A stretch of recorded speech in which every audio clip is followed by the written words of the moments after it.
I went to school in a low income community, which was like Zone 6, Whitefield Elementary. But I don't think my mom or nobody really knew like school grades and things like that. I don't think it was a popular thing. They just sent us to school. But it felt really good on the elementary level.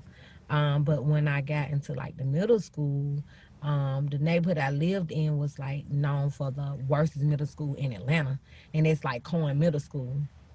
So mama, I was just ready because I grew up with these kids all my life. I was excited, like I didn't know something was wrong. But when I got to sixth grade, my mama actually kind of like committed a crime by using my grandfather's address to get me in what she thought was a better school. She didn't know that. I just thought she probably thinks she was doing what was best, but we went across town. We used to walk. Me and my younger brother walk and get on the school bus. But when we get on the school bus, like we went to school with some of the worst communities, what they would call like the project. So like East Lake Meadow, there's something they would call like Little Vietnam, Thomasville. So the community that my kids go to school is the kids that I went to school with when I was younger. But they would like break the kids up in teams, and the kids who parents weren't showing up, or the kids who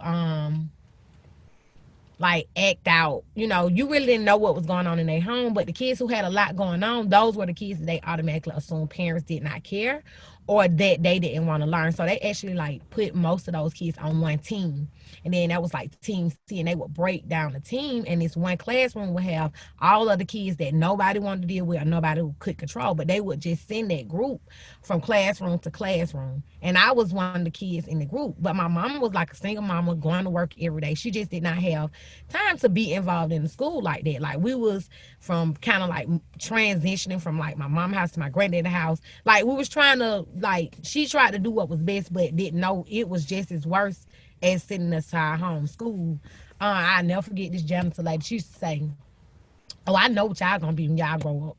And for some reason, that has always stuck with me. And I think like to this day, that's what made me do the things that I do and go so hard in education because that lady, the janitor, she never seen anything great in the kids.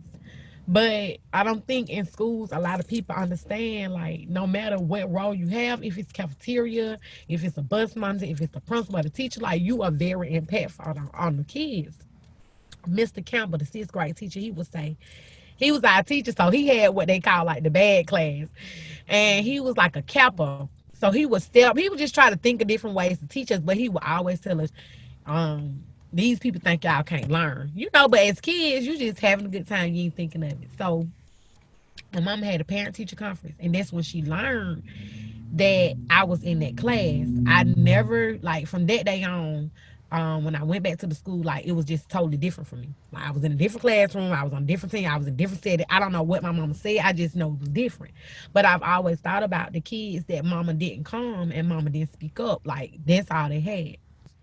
So I was like 16 when I got pregnant with my baby, and I was in high school. And the kind of they took you off the road after you get like 36 weeks. It's like a liability.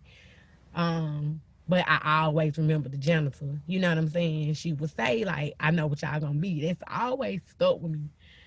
Um, so my mama, she would say stuff like, like black parents, they'll say, "You ain't got to go to school. You gonna go to work." It's basically you gonna do something. You know you gonna do something. You gonna do something so that you can be okay, so that you can survive. But like I've always watched my mama fight for me. So she didn't know like I don't think in her heart she knew I was gonna graduate or not, but I knew she really wanted it for me. But I don't know if she kind of gave up. But I knew like I had to prove everybody wrong because they have already kind of like wrote our story. So I wanted to recreate my story, and I just went and enrolled myself in Job Corps, and I told my mama that's what I did. So she like, "Oh, here we go with another me," you know. But she was behind me because it's like whatever my child want to do, I'm gonna support her. And she supported me, and I graduated a year later with my GED and my CNA. And I think I did it because I was pregnant with my baby, and I knew that I had to do it for her.